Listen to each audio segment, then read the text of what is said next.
সুপ্রিয় দর্শক, আজকে আমরা জানব ত্রয়োদশ জাতীয় সংসদ নির্বাচনে কোন দেশ কার পক্ষে অবস্থান নিয়েছে।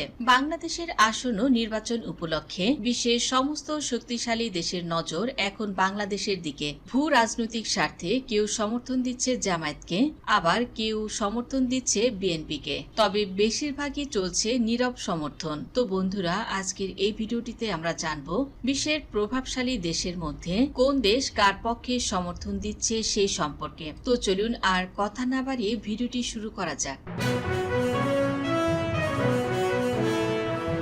বাংলাদেশ জামায়াতে ইসলামীকে রাষ্ট্রীয় ক্ষমতায় আনতে যে দেশটি সবচেয়ে সক্রিয় ভূমিকা রাখছে সেটি হলো পাকিস্তান।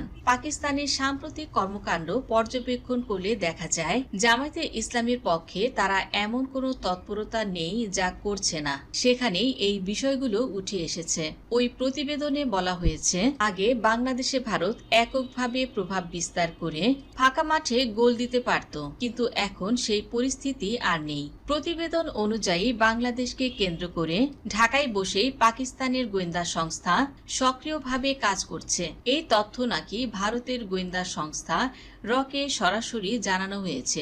এখানেই বিষয়টি শেষ নয়। অভিযোগ রয়েছে পাকিস্তানের হাই কমিশনার একাধিকবার জামায়াতে ইসলামীর আমিরের সঙ্গে বৈঠক করেছেন। এরপর আরো এক ধাপ এগিয়ে পাকিস্তানের ডেপুটি প্রাইম মিনিস্টার কোনো সরকারি কর্মসূচি ছাড়াই সরাসরি পাকিস্তান থেকে ঢাকায় এসে জামায়াত আমিরের বাসায় গিয়ে আলোচনা করেছেন।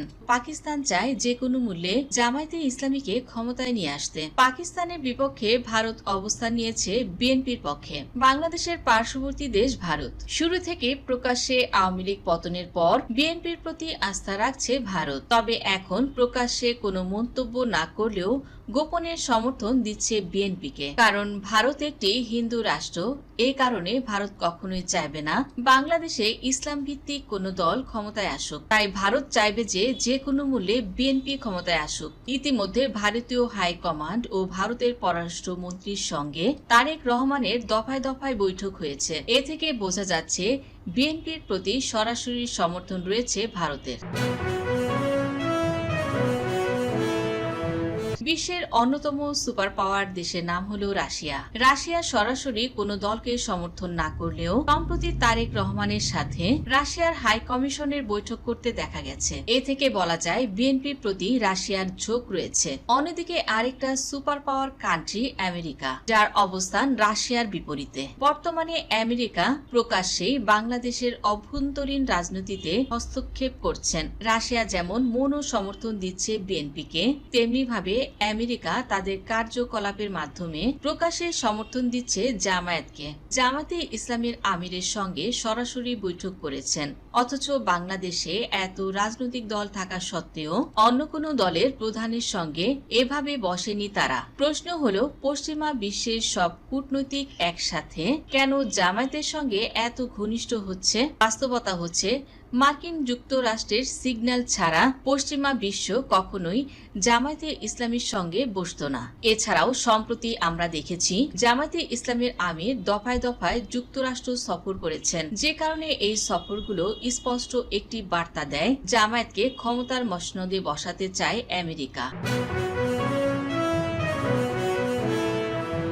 অন্যদিকে আরেক সুপার পাওয়ার কান্ট্রি চীন। আর চীন সমর্থন করছে জামায়াতে ইসলামীকে। চীন খুব ভালোভাবে জানে ভারতের সঙ্গে তাদের সম্পর্ক দীর্ঘদিনের বৈরিতার। সেই বাস্তবতা মাথায় রেখেই চীন বিশ্লেষণ করে দেখেছে বাংলাদেশে অন্য কোনো দল ক্ষমতায় এলে তারা প্রত্যাশিত কৌশলগত সুবিধা পাবে না। একটি দলকেই তারা তুলনামূলকভাবে উপযোগী মনে করেছে, আর সেটি জামায়াতে ইসলামী। সম্প্রতি আপনারা দেখেছেন চীন রাষ্ট্রীয়ভাবে আমন্ত্রণ জানিয়েছে জামায়াতে ইসলামীর আমির সহ 8 জন কেন্দ্রীয় নেতাকে। বাংলাদেশে বহু রাজনৈতিক দল থাকা সত্ত্বেও চীন আর কাউকেই এভাবে ডাকেনি, এটাই প্রশ্ন তোলে। ওই সফরে কি আলোচনা হয়েছে তা প্রকাশ্যে জানা যায়নি, তবে এটিকে অনেকে একটি গোপন ও গুরুত্বপূর্ণ বৈঠক বলে মনে করছেন। এ থেকে বোঝা যায় যে সুপার পাওয়ার চীন তারাও চাচ্ছে, অফিসিয়ালি না হলেও আনঅফিসিয়ালি তারা চাচ্ছে যে জামায়াতে ইসলামীকে রাষ্ট্রীয় ক্ষমতায় বসানোর জন্য।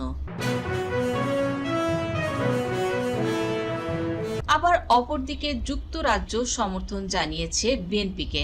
ইতিমধ্যে বিএনপির চেয়ারম্যান তারেক রহমানের সাথে যুক্তরাজ্যের রাষ্ট্রদূতেরা বৈঠক করেছে। তারেক রহমান দীর্ঘ 17 বছর ইংল্যান্ডের রাজধানী লন্ডনে থাকায় তাদের সাথেও তার সুসম্পর্ক তৈরি হয়েছে, যে কারণে যুক্তরাজ্য চায় তারেক রহমানকে ক্ষমতায় আনতে।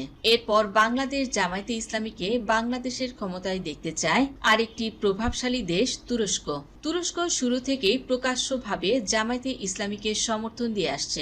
এটা কোনো গোপন সমর্থন নয়, একেবারে অফিসিয়াল অবস্থান। যখন জামায়াতে ইসলামী নেতাকর্মীদের ফাঁসি দেয়া হয়, তখন তুরস্কের ক্ষমতাসীন দল একে পার্টি সরাসরি রাজপথে নেমে প্রতিবাদ জানিয়েছিল। এই ঘটনায় প্রমাণ করে তুরস্কের সমর্থন শুধু কূটনৈতিক ভাষায় নয়, এটাই ছিল প্রকাশ্য। এরপর থেকে ধারাবাহিকভাবে তুরস্কের হাই কমিশনের সঙ্গে জামায়াতে ইসলামীর একাধিক বৈঠক হয়েছে এবং তারা বিভিন্ন রকমের পরামর্শ দিয়ে জামায়াতে ইসলামীকে সহযোগিতাও করেছে। এ পর্যায়ে অস্ট্রেলিয়ার অবস্থান। অস্ট্রেলিয়ার সমর্থন আবার অনেক আগে থেকেই বিএনপির পক্ষে ছিল, তবে হাসিনার পতনের পর তারা এখন নীরব ভূমিকায় রয়েছে। যে দলই আসুক, নিঃস্বার্থ হাসিল করতে সেই দলের পক্ষেই থাকবে অস্ট্রেলিয়া। বিশ্বের অন্যতম ইসলামিক রাষ্ট্র মিশর, আর মিশরের সাথে সচরাচর জামায়াতে ইসলামী নেতাকর্মীদের সাথে খুবই ভালো সম্পর্ক রয়েছে এবং এই মিশর তারা অনেক সময় বলা হয় যে ফান্ডিং করছে জামায়াতে ইসলামীকে। তবে এটা যেহেতু কোনো অফিসিয়াল সোর্স নাই, তাই এই ব্যাপারে কোনো কিছু বলা ঠিক হবে না। তবে তারা মৌলিকভাবে একটা সাপোর্ট জামায়াতে ইসলামীর প্রতি দিয়ে রেখেছে। তো মিশর সবসময় চাইছে যে জামায়াতে ইসলামী বাংলাদেশের রাষ্ট্রীয় ক্ষমতায় আসুক। বিশ্বের এক সময়ের অন্যতম প্রভাবশালী দেশ জার্মানি। জার্মানির এই দেশটি ব্যবসায়িক ও কূটনৈতিকভাবে বিএনপির প্রতি মনসমর্থন জানিয়েছেন। ইতিমধ্যে জার্মানির রাষ্ট্রদূত ডক্টর রুডিগার লোটজের বিএনপির চেয়ারপারসন তারেক রহমানের সাথে সাক্ষাৎ করেছেন এবং সেখানে বাংলাদেশের গণতান্ত্রিক রাষ্ট্র কাঠামো গঠনের ব্যাপারে আলাপ করেছেন। বিশ্বের এসব শক্তিশালী ও ক্ষমতাধর দেশগুলো এমনি এমনি বাংলাদেশকে সমর্থন করছে না। সকলে নিজ নিজ স্বার্থেই কেউ বা ব্যবসায়িক সুবিধা পেতে, আবার কেউ বা কৌশলগত কূটনৈতিক সুবিধা পেতে সমর্থন করছে। আবার কেউ কেউ কৌশলগত ও কূটনৈতিক সুবিধা পেতেই জামায়াত ও বিএনপির এই দল দুটিকে সমর্থন করছে। এসব দেশগুলোর সম্পর্কে আপনার মন্তব্য কি? কমেন্টে লিখে জানান। ভিডিওটি ভালো লাগলে শেয়ার করুন এবং এমন ইনফরমেটিভ ভিডিও পেতে সাবস্ক্রাইব করুন জেনজি ডেইলি পলিটিক্স। ধন্যবাদ দর্শক সম্পূর্ণ ভিডিওটি দেখার জন্য।